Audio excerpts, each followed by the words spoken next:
Bueno, muchas gracias Verónica y muchas gracias a todos por estar aquí el día de hoy. Como bien sabemos, vamos súper tarde, pero intentaremos que sea una sesión un poco dinámica y también que la encuentren de interés. So I'm going to switch to English, and I'm very pleased to introduce you my panel, which is, we have a very good experts and very interesting that I'm sure that you're going to find this session quite really, really interesting. So I'm going to start with Addy Hickman. He's the lead of Sea Alliance, and he leads a growing alliance of retailers and suppliers working to improve human rights due diligence in global seafood supply chains. Addy previously spent 6 years working at a leading UK retailer where he led the retailer's marine sustainability agenda before becoming head of human rights.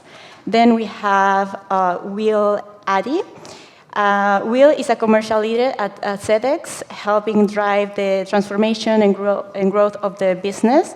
Will works to improve and enhance the service and supports for members of SEDEX in Europe, Middle East, and Africa. Then we have Honore Johnson. She's the impact lead for Better Jobs at IDH, the Sustainable Trade Initiative. She works to implement better jobs in global supply chains, including topics such as living wages, worker representation, and safe and healthy at workplaces in several key sectors such as agro-commodity, textiles, manufacturing, and aquaculture.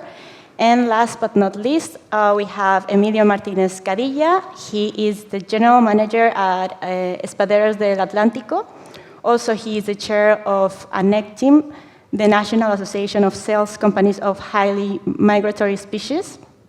He has participated as a consultant in different fisheries cooperation projects at the European level as well as the international levels. He has been an advisor to the EU regarding the different international fisheries agreements and an extensive experience in the marketing of fisheries products. So our panel is the social responsibility in the fishery sector. So with this, I would like just to give a very brief introduction, and I would like to mention that finally, and this is very good, that the industry or international organization, bodies, and other entities are working towards improvement social conditions, decent working conditions, and all these social issues in the fisheries sector. We all know by now what are the main problems and the main vulnerable situation that fish workers are dealing in a daily basis. So with this, in 2014, it was for the first time that human and labor abuses were put in the spotlight in the fisheries and aquaculture sector with news about these kind of abuses in the fishing operations. So of course, it's not only forced labor, child labor, and debt bondage that these situations are happening. There are also the lack of formality in the sector, lack of social schemes, and many other problems. So I don't want to invest this time. I would like to lead the space also to my colleagues here. So with this, I would like to pose the first question, and I would like to ask you if you can share with us, like, what is your company is doing to improve or ensure better social practices in terms of decent work, wages, and all these, all the actions that you are taking in order to improve social conditions, and how are you manage this social risk? And if you can share also with us, like, what are the main challenges that your company or your entity is facing? So who would like to start? Thanks. Yes, Addy, please. Thank you, Mariana, and thank you so much for the opportunity to be here today. It's fantastic to be in Vigo, such an important city in the global fishing sector. So the Sea Alliance is a group of 34 retailers and seafood businesses that have come together to specifically focus on social conditions in the global seafood industry. We have 11 retailers, 23 seafood businesses. Our members include major global businesses like Tesco, Aldi, Lidl, Thai Union, Nomad. So really important players in the global seafood industry that felt the need to come together because they didn't think that they were sufficiently equipped to address some of the challenges relating to human rights and labor standards. And I think that challenge comes from the fact that we've seen specific issues identified in seafood supply chains relating to poor labor standards, and Mariana mentioned the significant exposure in 2014 relating to conditions in the Thai seafood sector. But worth mentioning, I think, that those issues had actually been highlighted in global reports all the way back to 2008, 2009. So there's, for some time, been some awareness of challenging conditions in the sector. Against that backdrop, the primary certification that goes alongside seafood products throughout the supply chain, wild capture seafood products, MSC, doesn't substantively address social standards. So there's not the same ability that companies might have in other supply chains to defer to an industry certification scheme. And then in addition, our members were finding that they were lacking influence and cut-through in the supply chain. They found it difficult to engage suppliers on this issue often, and that they thought they could achieve more by working together. So the Sea Alliance is built around a strategy that involves three key ways of driving change. So the first thing we're trying to do is improve the human rights due diligence that companies do in their supply chains. So making sure that companies are collecting information in a systemic way about their supply chains, that they're assessing risk in a uniform way, and then focusing on remediating issues that are identified. We then work on advocating for change, and that's primarily focused on addressing issues with governments. So we know that there are key international conventions like the ILO Working Fishing Convention that can guarantee minimum standards for those working in fishing, but far too many countries have ratified and implemented those conventions. It's fantastic that Spain became the 21st country to ratify that convention, and it'll be coming into force, I think, in February 2024. But there are still far too many countries that sit outside of that key framework. And then the third way that we're trying to drive change is by investing in improvement work at fishery or aquaculture farm level that directly improves working conditions. So I think there's an understandable perception sometimes that retailers are setting higher and higher standards for their suppliers, but not always investing in the improvement work that needs to take place in the supply chain.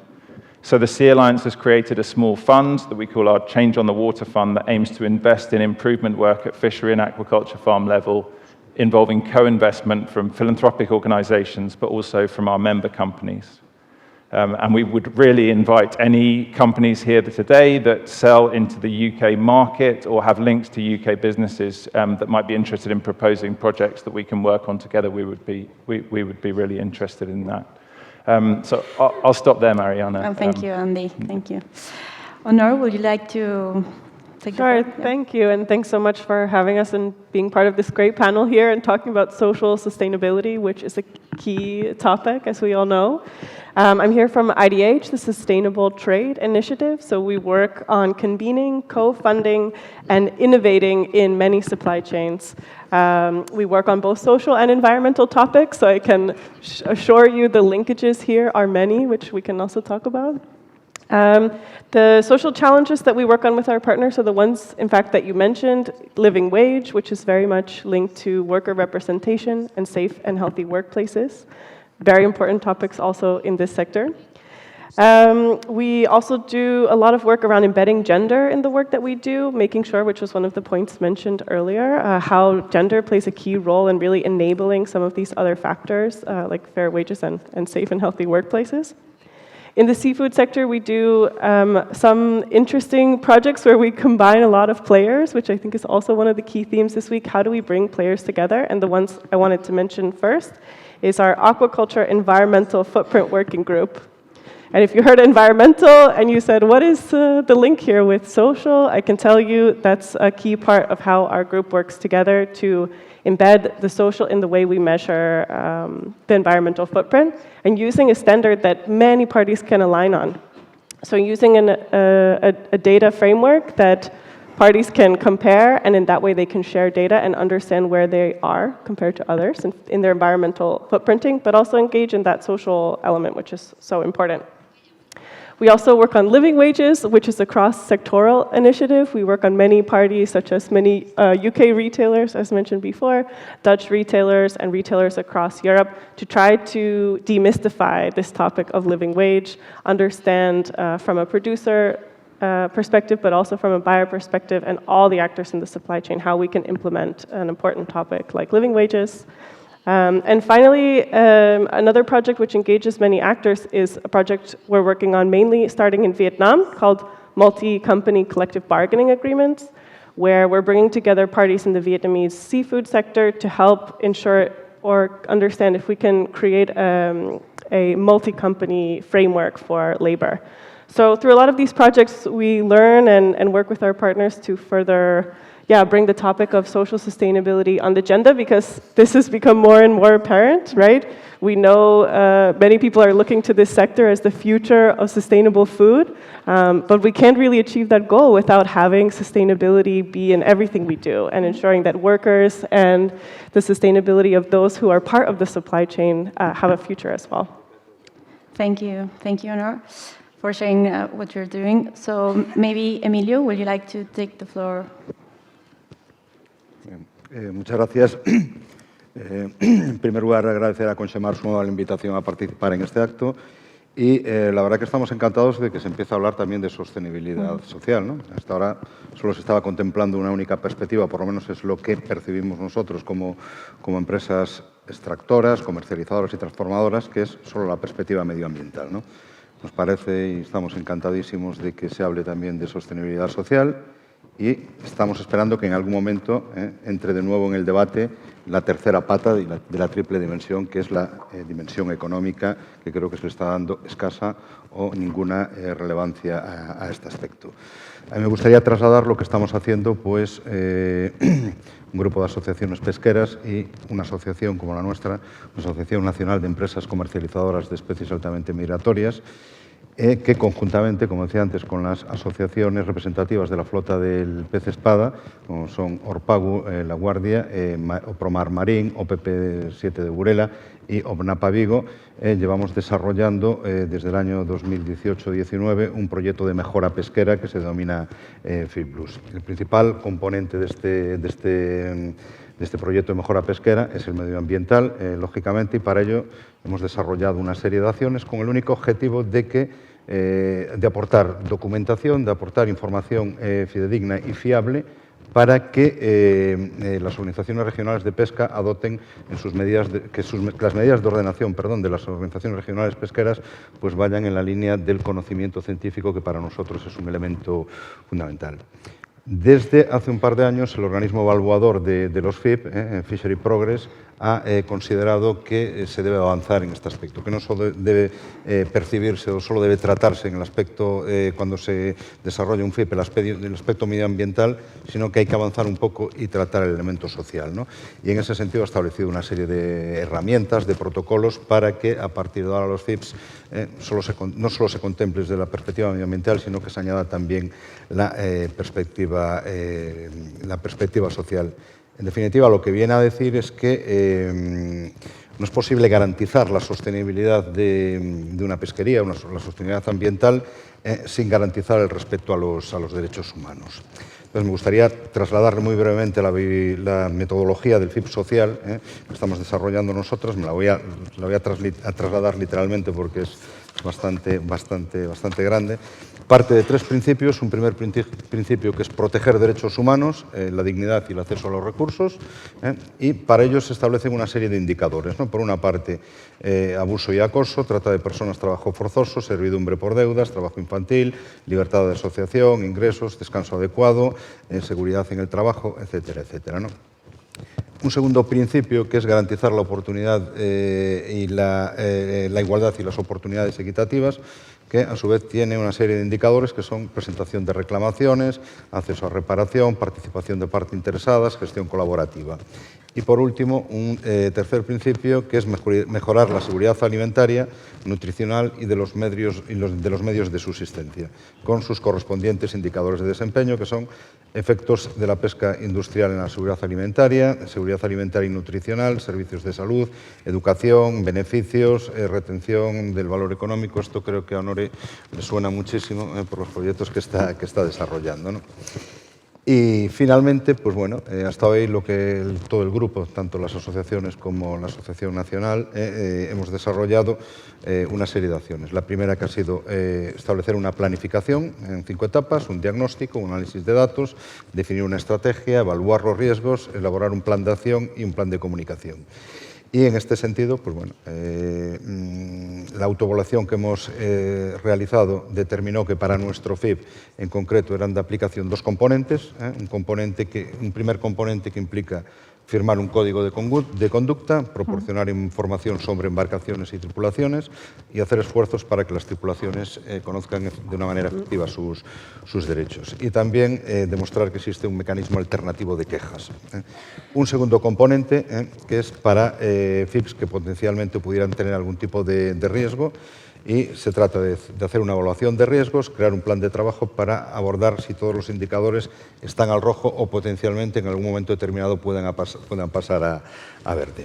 Por lo tanto, bueno, en estos momentos ya hemos elaborado pues, la lista de embarcaciones, estamos elaborando el mecanismo de quejas y determinando pues, las acciones que vamos a realizar.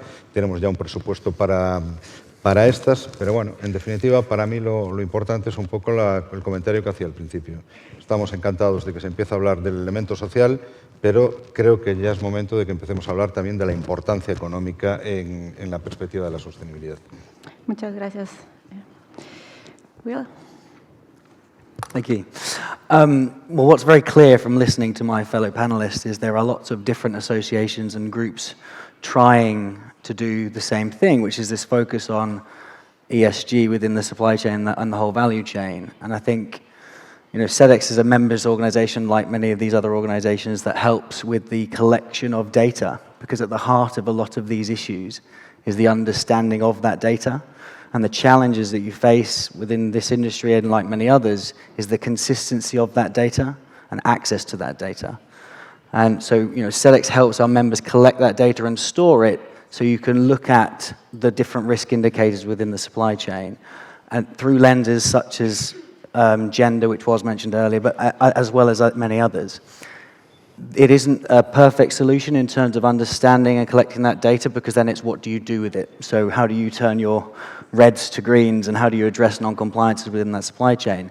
But as a fundamental, you know, SEDEX is committing to collecting the data, putting it in the hands of as many people as possible, because ultimately the more eyes you have on this data, the more actions you're able to take, the more objectives you're able to set, and you know, some of the aspirations within this industry are incredible, but they need to be tracked and work together through collaboration to do that.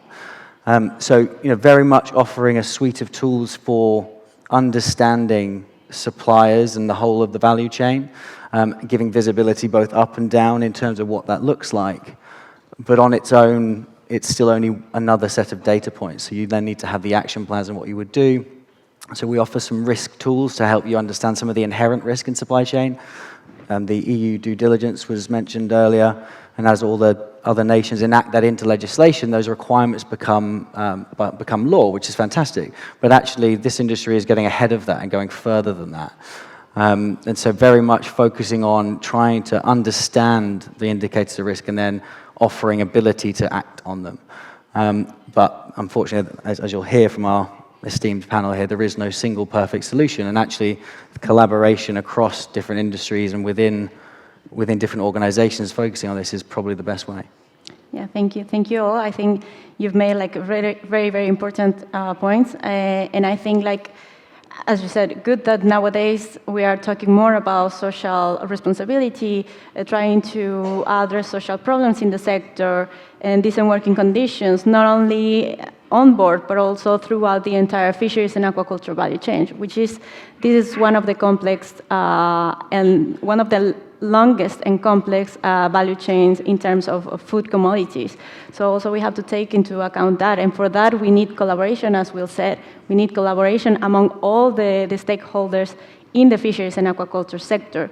So for that, I would like to make a second question, and this is more about what do you think, or how do you think your company and the actors also involved in your supply chain can work together in order to ensure a more equitable fisheries and aquaculture value chain? How you can make to engage more to provide the same requirements throughout the entire value chain in order to ensure decent working conditions and better social practices. So we go as before. Andy, please. Thanks, Mariana. I think, first of all, I would highlight the opportunity to collaborate on the due diligence that you do in the supply chain. So just as a specific example of that, some of our member companies were notified of concerns regarding recruitment fees and recruitment practices in parts of the global tuna processing sector. So our companies got together to discuss this and agreed to commission an independent study to look at recruitment fees, practices in specific tuna processing countries with a view to then better understanding those issues and reacting to them through some kind of action plan that we'll reference there. So I think there's a phenomenal opportunity for more collaboration on due diligence, because actually if companies go and do all of this stuff individually, it becomes so complex for suppliers. They're being given different information requests from different retailers. It takes up huge amounts of burden. So that collaboration on due diligence is really important. The next point I would make is how we engage governments. I think there's more that we can do to bring different markets together, different companies together, to engage governments and show them that we see these important international conventions as a prerequisite for us if we're going to continue operating in these supply chains. We have the conventions there. They just need to be adopted and implemented. We know that that's a complex process, and there's different needs that the countries have in doing that. But we think showing that the market has an interest in that is really, really important. And then finally, I would just make reference to some work that we're currently doing, which is to develop a set of commitments for our member companies. So we think it's really important that companies are accountable for the standards in their supply chain, that they have a framework through which to drive improvement. So over the next 6 months, we're working with our member companies to develop a set of commitments, and on those commitments, we want to really carefully engage the fishing sector, because you know your sector far better than we do, and we want to make sure those commitments are substantive, that they're realistic, and they're going to lead to genuine progress. So we would really invite you to engage with us as we go about that work. Thank you, Andy. Before moving on, I would like also to encourage the audience. I know that maybe we are a bit hungry or we're thinking about the break, but I really want to encourage, I think it's a very important topic, talking about working conditions, social responsibility, and not only posing questions to the audience, but also trying to share your experiences or maybe some problems that you're facing, and maybe we can also discuss this with the panel and with you. So yes, Honore, please. Thanks. Yes, and please add questions. We're eager also to hear what the discussion is on this topic for you.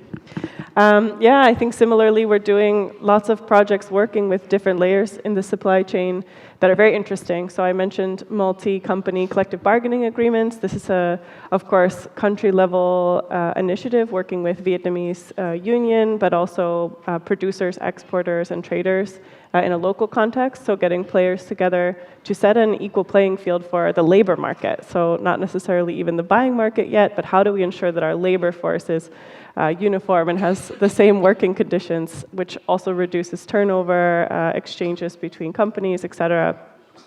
That involves, of course, a lot of stakeholders at a local level, but now is starting to engage kind of the buying end of the supply chain, saying, hey, we're doing our best to improve labor conditions. Is this something that the market will also want to support, which is very much an important part of this whole dialogue, right? How do we bring the better procurement practices to the initiative? I think that's also a point that was being made before. How do we engage all suppliers to do their part, make sure that the procurement standards and the buying contracts are also reflecting the message that we're trying to give?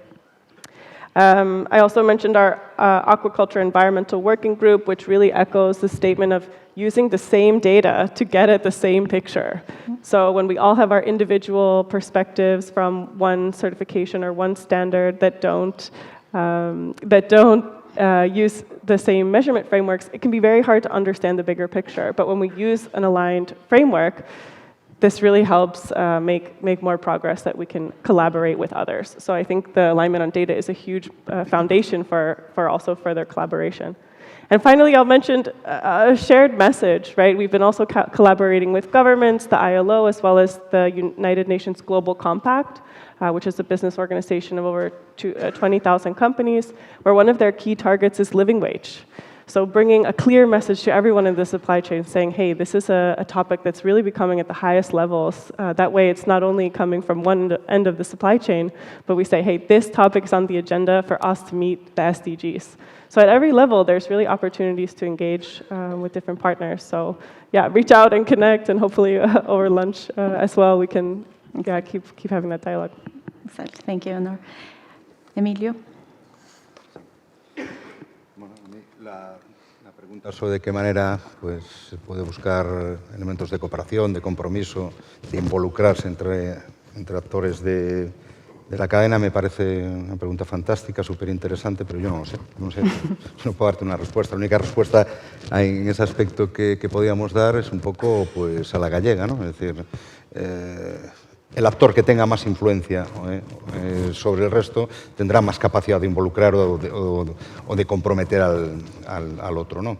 Eso no es nada nuevo, es algo que está pasando a efectos, por ejemplo, medioambientales. Nosotros estamos viendo pues, como las grandes cadenas de las grandes superficies, las cadenas de alimentación, nos están trasladando a los operadores a nivel de proveedores, incluso más abajo, toda la responsabilidad en materia medioambiental, cuando yo creo que eso debe ser un elemento que debe ser compartido entre todos, ¿no? Y es un elemento para mí fundamental. Yo no veo esa capacidad de involucrar o de comprometer a las pequeñas y medianas empresas. Yo de arriba abajo sí, porque es lo que está pasando, pero de abajo arriba no lo tengo claro. Y la verdad es que es bastante paradójico porque las pequeñas y medianas empresas somos los verdaderos protagonistas de la economía, ¿no? No solo a efectos de Producto Interior Bruto, sino a efectos también de empleo. Por lo tanto, a priori podía pensarse que somos los verdaderos actores, o que debíamos de ser los verdaderos actores de la transformación. Yo estos días he estado leyendo bastante, buscando cierta literatura específica en materia de derechos sociales y derechos humanos respecto de las pymes, y ha habido algo que me ha llamado muchísimo la atención. Es decir, había un nexo común en todas las investigaciones, sobre todo las investigaciones desde el punto de vista sociológico que se habían hecho, ¿no? Y es que hablaba del escaso o nulo grado de penetración del tema social en la pequeña y mediana empresa, ¿no? Eso a mí me ha parecido tremendo. Me ha parecido tremendo que alguien sea capaz de establecer o de lanzar un mensaje de ese tipo. Es cierto que las pequeñas y medianas empresas, pues lógicamente a efectos de responsabilidad social corporativa no es obligatorio. También es cierto que en momentos determinados somos muy reacios o tenemos una especial sensibilidad a cargas administrativas que consideramos que es de escaso valor añadido. Pero lo que sí está claro, por lo menos es mi opinión, lo que trasladamos en mi empresa, estoy completamente convencido que pasa en todas las empresas pequeñas españolas, es que a diferencia de las grandes corporaciones, tenemos un elemento fundamental que es una infraestructura ética. Parece en este momento que esa legitimidad social solo la puede dar aquellas corporaciones que tengan capacidad de protocolarizar, formalizar una política de derechos sociales. Y eso para mí no es cierto. El hecho de que solo de que existe esa capacidad no significa que tú no tengas, no consideren que tú tienes esa infraestructura ética, ¿no? Y la tenemos porque somos depositarios de una serie de valores que han sido muy importantes, no solo en el ámbito de las relaciones económicas, sino en las relaciones laborales, como es la integridad, la excelencia, la ética en el trabajo, ¿no? Y si eso lo trasladamos al aspecto laboral, para nosotros, para las pequeñas y medianas empresas, insisto, los trabajadores son el principal activo, es el principal grupo de interés, es decir, todo gravita en torno al trabajador. Dicho de una manera filosófica, la persona como centro de la organización, ¿no? Y el capital humano, por supuesto, como la mejor estratégica, porque consideramos que son los únicos capaces de generar relaciones de confianza con nuestros clientes. Por lo tanto, yo creo que es muy importante hablar de derechos sociales, pero que esa legitimidad, desde el punto de vista social, no venga dada por la formalidad. Muchas gracias, Emilio. Will, please. Sorry. Yeah, some excellent points there as well in terms of where does that responsibility lie, and I think the question was focused around that collaboration. And fundamentally, the typical or historic, buyer relationship with the lower suppliers always feeling like it's being pushed upon extra standards and may even feel like it's a tax on business if it's an extra requirement, is very much the backdrop of where we've come from, whereas now with the desire and will to change throughout government, throughout business, throughout associations, that kind of sharing of a shared purpose and that collaboration, again, I will go back to data, which is, the more data that is being shared by the supplier, wherever they might be, about the workers and the human capital, to your point, that data being available and shared across multiple organizations that you might be linked to provides more of a foundation to look to improve working conditions, because it isn't just a one-to-one relationship between two organizations. It could be 1 to 6, 1 to 7, many, many more, with a shared purpose of trying to improve those working conditions and collaborate to do so. And sometimes for the small and medium businesses, the collaboration is just providing that data and showing a willingness to monitor and to look at some of these issues affecting human rights and social, because that's the starting point. I take your point. I think actually there's probably a greater responsibility on the larger organizations to shoulder more of what that might look like. But I think ultimately it will only ever be achieved through real collaboration from the top to the bottom of the value chain. And that's what organizations, and that's what events like this are about. I mean, grouping together industry figureheads, business leaders, government, in events like this is exactly where you make that positive progress. Yeah. Well, thank you for sharing like this, like your thoughts and your experiences about what social responsibility should be, and of course, like collaboration, as Vera said, like we cannot do this alone. We have to work together, all the stakeholders involved in the fisheries and aquaculture value chain. So I'll finish here because it's lunchtime and there's no time for question, unfortunately.